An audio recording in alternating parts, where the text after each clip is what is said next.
Halo Sobat Dokfit, ketemu lagi dengan saya Dr. Fitriana Nuryadi, spesialis obstetri dan ginekologi di channel kesayangan kita, Dokfit Edu.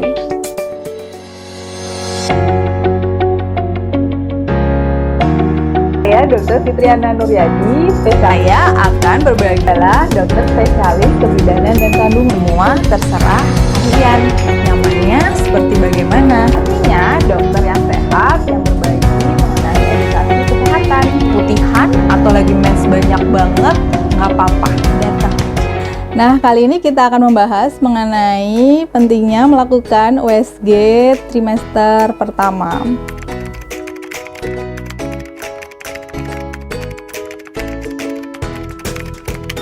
Nah, pentingnya dilakukan USG pada saat 4-14 minggu karena sampai usia 12 minggu itu akan terjadi organogenesis. Nah, fase ini penting kita ketahui karena pada saat ini terjadi pembentukan organ-organ yang sangat vital seperti saraf meliputi otak, kemudian tulang belakang, saraf di tulang belakang ya. Kemudian ada jantung, saluran cerna, yang kita tahu bahwa jika terjadi kegagalan di pembentukannya bisa terjadi kelainan-kelainan kongenital.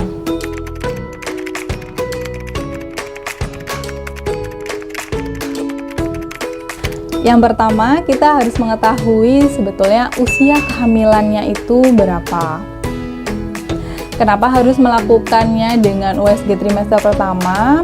Apabila dengan menghitung hari pertama haid terakhir atau mens terakhir itu tidak akurat, jika pada ibu-ibu yang mengalami haid yang tidak teratur atau 3 bulan terakhir kita tidak bisa mendeteksi kapan haidnya, ini bisa dilakukan dengan cara USG trimester pertama karena pada saat USG trimester pertama akurasinya cukup tinggi, dengan kesalahan hanya 3-5 hari kita bisa mendeteksi usia kehamilan dengan akurat.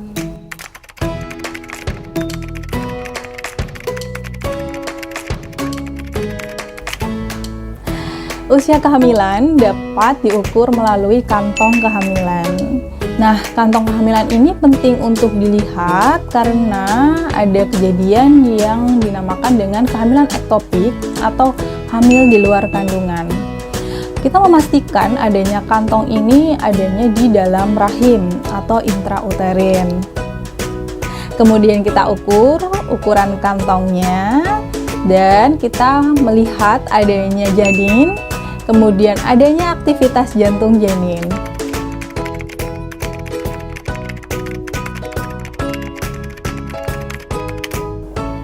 USG ini dapat dilakukan secara serial untuk mendeteksi adanya kelainan-kelainan seperti kehamilan kantong kosong atau unembryonic pregnancy, di mana ketika kantong kehamilan sudah berukuran 25 mili namun tidak terdapat janin di dalamnya, maka itu dinamakan dengan kehamilan kantong kosong atau yang disebut biasanya dengan blighted ovum atau unembryonic pregnancy.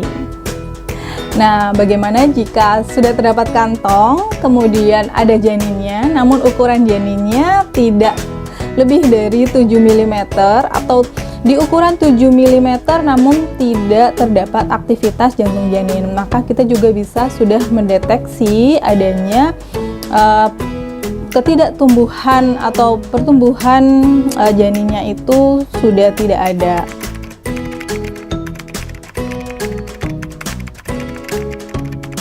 Jadi ketika kita melihat ukuran janinnya itu sekitar 7 mm namun tidak didapatkan aktivitas jantung janin, maka kita sudah bisa mendiagnosis itu adalah kehamilan yang tidak bisa dipertahankan atau terjadi keguguran. Pada kehamilan kantong kosong atau unembryonic pregnancy atau kita sebut juga dengan blighted ovum, biasanya ibu tidak merasakan kram, tidak merasakan ngeflek ya, tidak merasakan perdarahan, namun seringkali terjadi insidental. Jadi diketahui ketika sedang USG, kemudian dilakukan USG ternyata ukuran kantongnya lebih dari 25 mili namun tidak ada janin di dalamnya.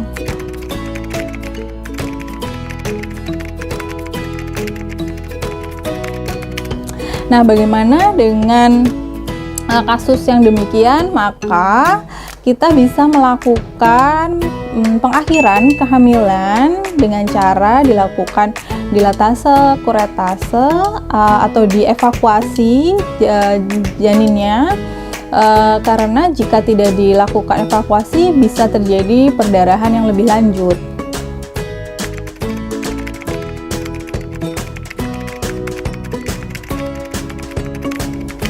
Selain untuk menentukan adanya kantong di dalam rahim, untuk melihat adanya kehamilan ektopik juga bisa dapat mengukur usia kehamilan. Kemudian yang ketiga, kita bisa mendeteksi adanya kehamilan anggur.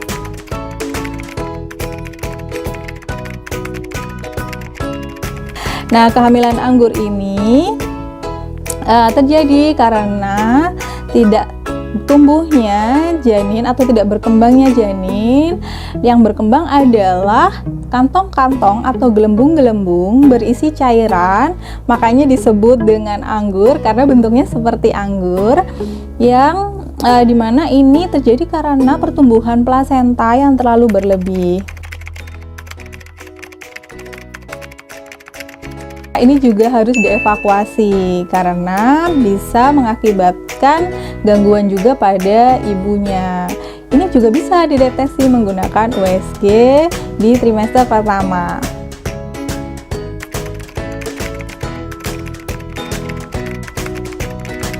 USG bisa dilakukan menggunakan USG transabdomen atau USG yang diletakkan di atas perut. Yang kedua, dengan menggunakan USG transvaginal atau USG yang menggunakan prop panjang, kemudian kita masukkan ke dalam vagina untuk mengetahui kelainan-kelainan tersebut. Nah, untuk mengetahui akurasi yang lebih tinggi, kita gunakan USG transvaginal. Biasa kita lakukan di bawah 10 minggu. Kenapa dilakukan USG transvaginal? Karena dengan menggunakan prop ini, propnya akan lebih mendekat dengan mulut rahim atau serviks. Nah, dengan demikian, kelainan-kelainan seperti kelainan di rahim, kemudian di mulut rahim, itu akan lebih tampak jika dibandingkan dengan USG melalui perut. Nah, bisa terhalang oleh tebalnya dinding perut, kemudian lemak, dan adanya udara di dalam usus.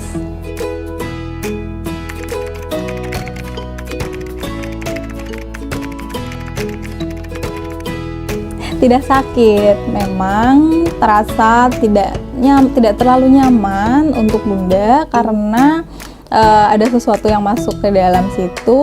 Namun percayalah bahwa USG dengan prop transvaginal itu akan lebih nyaman karena menggunakan jelly atau pelumas, lalu menggunakan kondom juga. Jadi dengan bunda lebih rileks, maka USG tidak akan terasa sakit.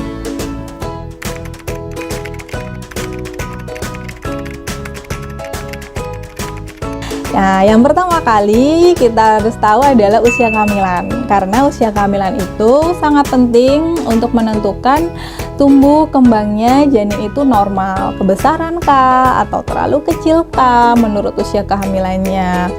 Kemudian yang kedua, untuk menentukan letak kantong kehamilan. Normalnya letak kantong di dalam rahim, bukan di luar rahim, atau kita sebut dengan kehamilan ektopik. Nah, kehamilan ektopik ini bisa menjadi sesuatu yang berbahaya. Kenapa? Jika kantong kehamilan ada di dalam rahim, maka semakin besar kantong kehamilan. Karena rahim ini terdiri atas otot, maka ototnya bisa makin lama makin besar. Berbeda ketika kantongnya ini berada di luar rahim. 70% kantong yang berada di luar rahim itu berada di saluran indung telur atau tuba falopi. Nah, ukuran tuba falopi ini hanya berukuran sekitar 5 mm, maka jika ada kantong kehamilan yang berada di situ, kantong kehamilan semakin besar, maka bisa terjadi robekan di saluran tersebut, kemudian pecah dan terjadi perdarahan. Nah, perdarahan ini akan lama-lama semakin banyak dan mengakibatkan bahaya bagi jiwa ibu. Ketiga, kita dengan melakukan USG trimester pertama, kita bisa mengetahui adanya kelainan di mulut rahim, di indung telur, kemudian di rahim. Kelainan di rahim contohnya adanya mioma atau adenomiosis ya, atau kelainan bentuk rahim. Jadi ada yang namanya kelainan bentuk rahim seperti bikornu ya, rahim yang ada sekatnya. Nah, kemudian kita bisa mengetahui kelainan di indung telur atau di ovarium seperti adanya kista. Kemudian kita bisa mengetahui kelainan di mulut rahim, misalnya ada kelainan miom di mulut rahim, seperti demikian.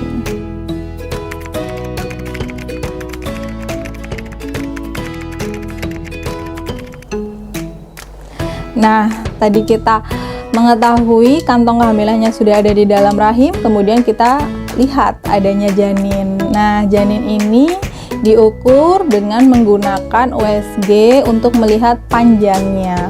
Panjangnya ini diukur dari puncak kepala sampai tulang ekor. Bisa juga disebut dengan crown ram length. Dengan menggunakan ukuran crown ram length atau CRL ini semakin akurat ya.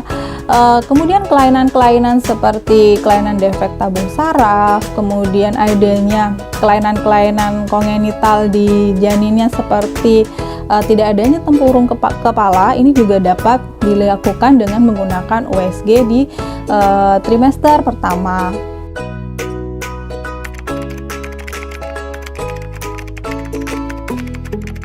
Selain kelainan, kita juga bisa mengetahui korionisitas atau plasenta. Jadi kita bisa tahu ini kehamilannya kembar atau bukan.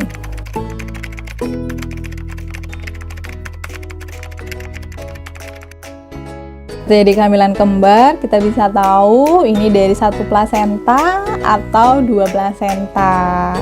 Ada yang dikatakan ini hamil identik atau bukan kembarnya.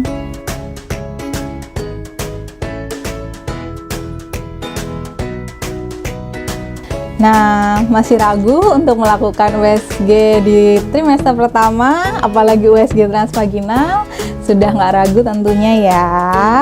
Semoga dengan informasi ini kalian semua Sobat Dokfit semakin terbantu dan semakin nyaman jika melakukan pemeriksaan kandungan kalian di dokter Obgyn. Jangan lupa sertakan komen kalian di bawah untuk next penjelasan atau next video. Insya Allah kita akan bertemu lagi dengan video-video menarik lainnya di channel Dokfit Edu. Selalu terima kasih Sobat Dokfit.